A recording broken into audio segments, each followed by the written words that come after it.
Mabiyayang umaga mga kapatid sa bawat isa sa atin sa pangalan ng ating Panginoong Hesus. Narito po tayo sa ating pong Grace and Promises Daily Devotion. And our today's word in which we need to agree, believe, claim, and declare as what I repeatedly say, hindi po sapat na ang salita ng Diyos ay atin lamang itong binabasa, atin lamang po itong pinag-aaralan o atin lamang itong pinapakinggan. Kailangan po natin itong sang-ayunan ng buong puso, sampalatayanan ng buong puso, angkinin ng buong puso at ideklara ng buong puso. Nang magkagayon, ito po ay magkaroon po ng kapangyarihan at katuparan sa ating mga buhay. Let us read here in Matthew 11:30, Tagalog ang Biblia. Sapagkat malambot ang aking pamatok at magaan ang aking pasan.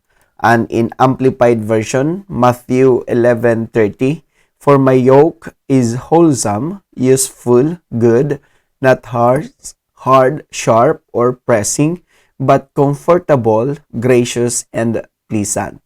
And my burden is light and easy to be borne.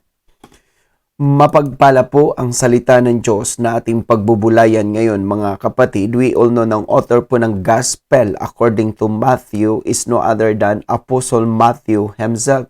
And Apostle Matthew, known also as Levi, and Apostle Matthew is one of the 12 disciples or original disciples of our Lord Jesus Christ. And Apostle Matthew was a tax collector nung siya po ay tawagin ng ating Panginoon. He was a tax collector by profession, brethren in Christ. And his book, this book of Matthew according Gospel according to Matthew, should I say, is one of the 4 Gospels in the New Testament category, brethren in Christ. At dito, mga kapatid, ay naitala niya ang very utterance ng ating Panginoon, the very word of our Lord Jesus Christ, na sinasabi ng ating Panginoon,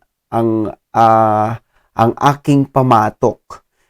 Sa English po ay yoke. Itong yoke na tinutukoy po dito, ito po ay teaching ng ating Panginoon.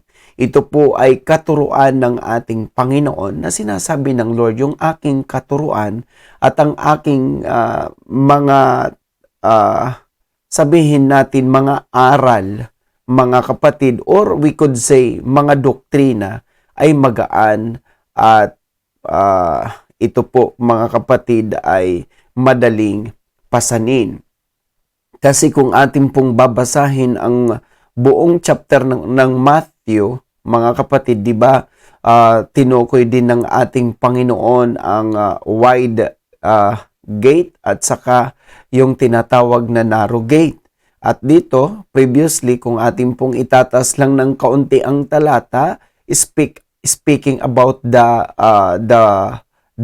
rest, brethren in Christ. Kaya nga 'di ba sinabi ng Panginoon sa previous verses na lumapit kayong mga napapagal at na mga nabibigatan at bibigyan ko kayo ng kapahingahan. Bakit po? Kasi kung ating aaralin, why the doctrines in the Old Testament is not easy to bear, brethren in Christ, and why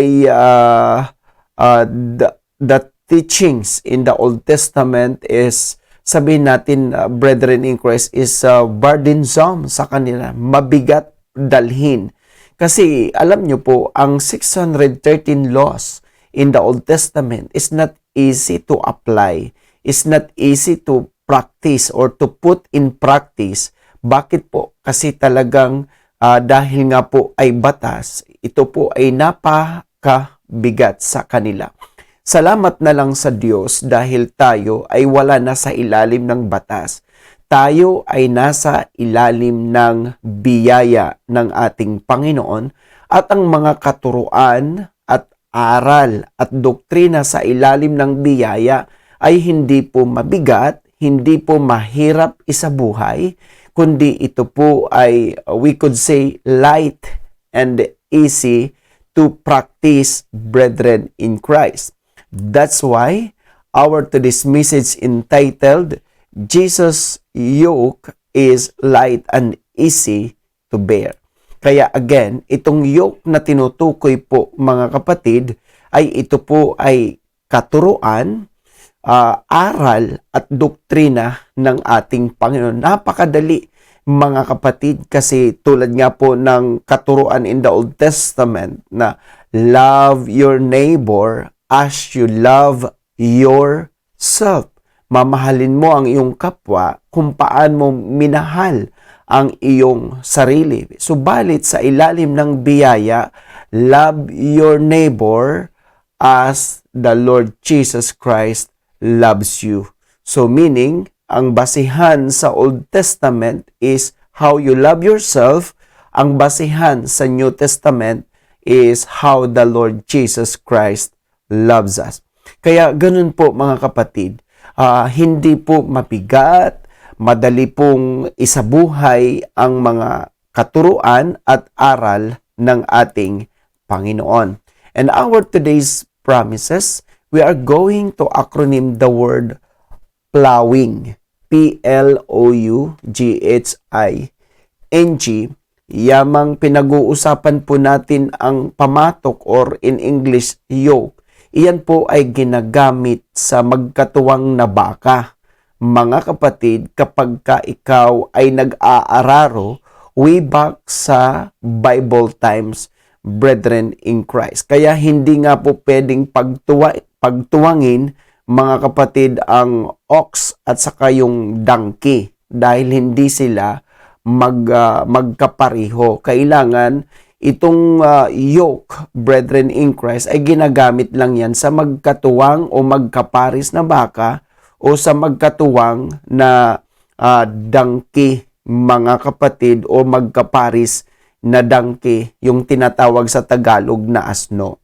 Kaya dito mga kapatid, again, yamang pinag-uusapan po natin ang pamatok or yoke which refer sa teaching ng ating Panginoon ay pag ating i-acronym ang salitang plowing.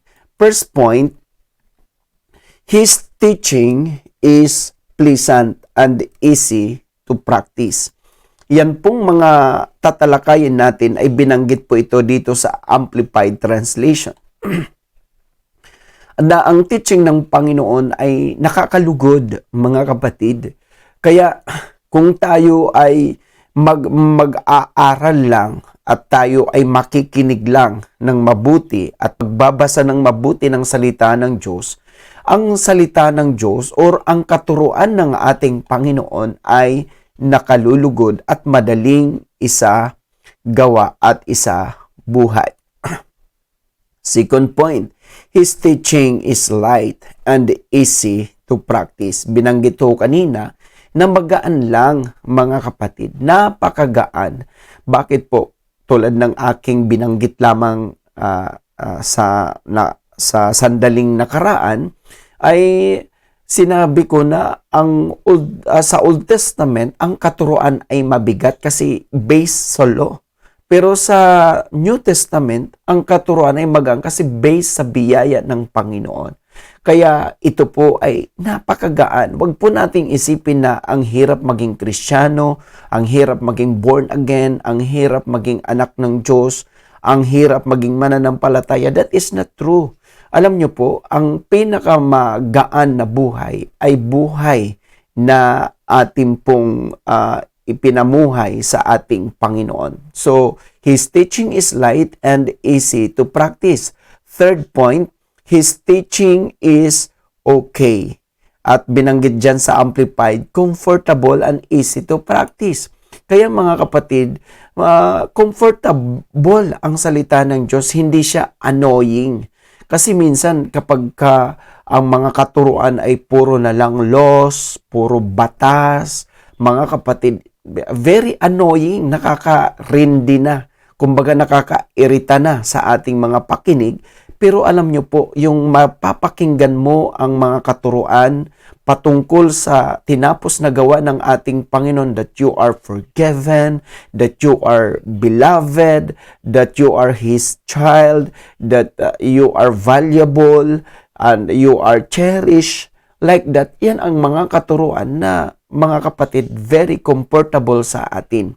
Kaya may narinig po akong mga ngaral na ilipat dapat ang pulpito ng pastor from Mount Sinai, which stands for the law, sa bundok ng Golgotha, which ito po naman ay stands for the grace ng ating Panginoon. Kaya malalaman po natin kapag katuruan ng Panginoon ng ating pinapakinggan because we are comfortable.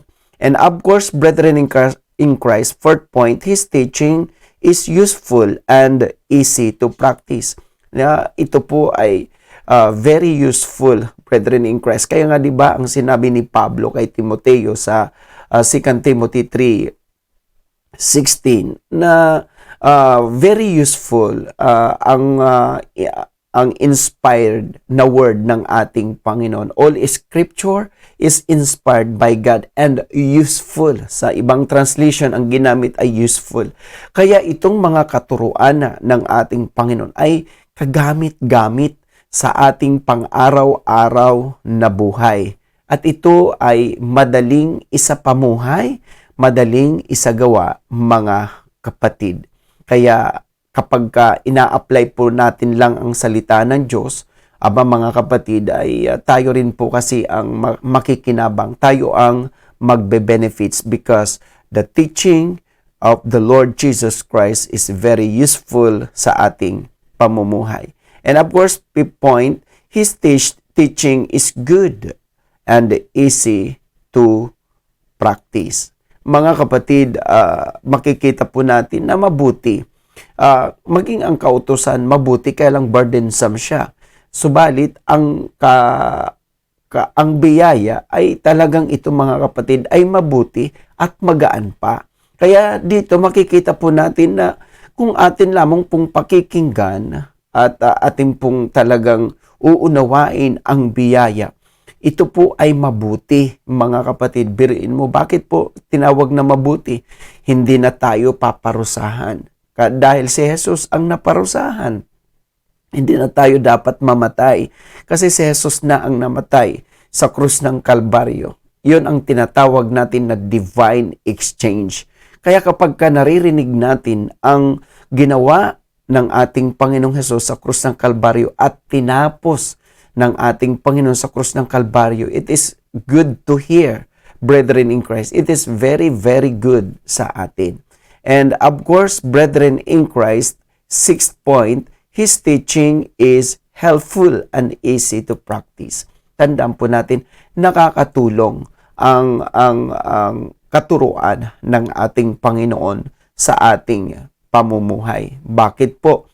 Dahil biriin mo, tulad ng sinabi ko nga po, mga kapatid, na dati-dati kapag ikaw ay sabihin natin kinamuhian, gagantihan mo siya ng pagkamuhi. Pero iba po pagdating po dito sa katuruan ng ating Panginoon. Kasi maging si Pablo ay itinuro niya ito sa Roma, na ang sabi ni Pablo na overcome evil with good. Yun po ang ibig sabihin, mga kapatid. At ngayon, kung ating pong parang iisipin, parang injustice na ginawang ka ng masama, gagawan mo ng mabuti. Pero kung ating pong itong gagawin, very helpful. Bakit? Kasi alam nyo po, ang isang taong sabi natin masama at pinagmabutihan mo yan, ginawan mo ng maganda, iyan po ay nagbabago. Kasi ganyan ang way ni Lord, na sinasabi nga po na, don't you know that the goodness of God ang nag-udyok sa atin para tayo ay magsisi? Kaya ang Diyos, sa kabila na tayo ay mga makasalanan, ang Diyos ay naging mabuti sa atin. Kaya kita nyo po, yun po ang nag-akay sa atin para tayo manumbalik sa Diyos. Kaya ang katuruan ng Panginoon is very helpful. Kaya wag po tayo masyadong hesitant at sabi natin, complacent pagdating po sa pagsasagawa at pagsasabuhay ng salita ng Diyos. And of course, brethren in Christ, 7th point, his teaching is interesting and easy to practice. Napaka-interesting. Kasi alam nyo po, way back then, may mga katuruan ang mga Saduseyo, may mga katuruan ang mga Pariseyo, may mga katuruan ang mga Iskriba, may mga katuruan ng mga essences, yung mga kapatid. So, marami silang mga teachings na mga naririnig na noon, brethren in Christ. Pero nung ang Panginoon ay mangaral, mga kapatid, ay people love to hear. Gustong-gusto nilang pakinggan ang katuruan ng Panginoon. Bakit? Kasi alam nyo po, only ang very interesting, alam niyo po, pag itinuturo ang batas, mga kapatid, parang is not very interesting sa mga tao. Pero kapag ituro mo ang biyaya ng Diyos, it is very interesting. Why? Kasi it draws people, mga kapatid, to our Lord Jesus Christ. Kaya tayo, gigiliw tayo sa pakikinig. We love to hear the Word of God. Why? Because the teaching, brethren in Christ, na ating tinatalakay lagi ay teaching ng biyaya. Kaya it is very interesting sa atin. And of course, brethren in Christ, 8th point, his teaching is nourishing, or ang pagkasabi po, wholesome and easy to practice. Alam nyo po, kung mayroong pinakamaganda at wholesome na teaching, walang iba kundi ang teaching ng biyaya. It is very nourishing sa atin, mga kapatid, kasi ang synonym ng nourishing ay wholesome. Kaya binanggit po itong wholesome dito po sa Amplified Translation. Kaya kung gusto natin magkaroon ng pamumuhay na wholesome, brethren in Christ, kasi nowadays, ang mga tao talagang, excuse me sa term, ang mga tao ay talagang salaulan na, wala nang good manners and right conduct, wala na pong tinatawag na moral values, like that, so on and so forth. At isa lang ang bagay na maganda gawin sa mga taong tulad nila ay yung ituro ang biyaya, because ang katuruan ng biyaya is wholesome, so that they will live wholesome also, brethren in Christ. Mayroon silang maganda at maayos na pamumuhay. Wholesome living na tinatawag natin, mga kapatid. So for us to have a wholesome living, all we need to do is wholesome teaching. At ang wholesome teaching, brethren in Christ, ay walang iba kundi ang katuruan ng biyaya ng ating Panginoon. And of course, 9th point, last point, his teaching is gracious and easy to practice. Binanggit rin po ang word na gracious sa Amplified Version sa talatang ating tinatalakay. Kaya mga kapatid, napakamabiyaya ang katuruan ng ating Panginoon. Napakamabiyaya. Yung hindi, mga kapatid, harsh, di ba? Binanggit kanina nga sa Amplified ay hindi po siya harsh, hindi siya hard, hindi siya sharp, hindi siya pressing, kundi mabiyaya po ang katuruan ng ating Panginoon. Kaya salamat sa Diyos dahil, alam niyo po, dahil gracious o mabiyaya ang katuruan ng Panginoon. Di ba? Parang ang sarap hanap-hanapin, ang sarap balik-balikan. Kasi mabiyaya nga po ang salita po ng ating Panginoon. Kaya para bang nagigiliw tayo, nagaganyak tayo, natutuwa tayo, nasisiyahan tayo na mag-aaral, makinig, magbasa ng katuruan ng ating Panginoon. To sum up of our today's message, which entitled, Jesus' yoke is light and easy to bear. And our today's promises, we acronym the word plowing, P-L-O-U-G-H-I-N-G. First point, his teaching is pleasant and easy to practice. Second point, his teaching is light and easy to practice. Third point, His teaching is okay or comfortable and easy to practice. And fourth point, His teaching is useful and easy to practice. Fifth point, His teaching is good and easy to practice. Sixth point, His teaching is helpful and easy to practice. And seventh point, His teaching is interesting and easy to practice. And eighth point, His teaching is nourishing or wholesome and easy to practice. And ninth point, last point, His teaching is gracious and easy to practice. And these are the acronym of the word plowing: pleasant, light, okay or comfortable, useful, good, helpful, interesting, nourishing or wholesome, and gracious, brethren in Christ. Saan pa tayo kundi sa katuruan ng ating Panginoon, at ang katuruan ng Panginoon ay katuruan po ng biyaya, mga kapatid. Kaya hindi na po tayo dapat nag-i-struggle, hindi na tayo nagugulumihanan pagdating po sa katuruan ng ating Panginoon, because again, His teaching is pleasant, light, okay or comfortable, useful, good, helpful, interesting, nourishing or wholesome, and gracious, brethren in Christ.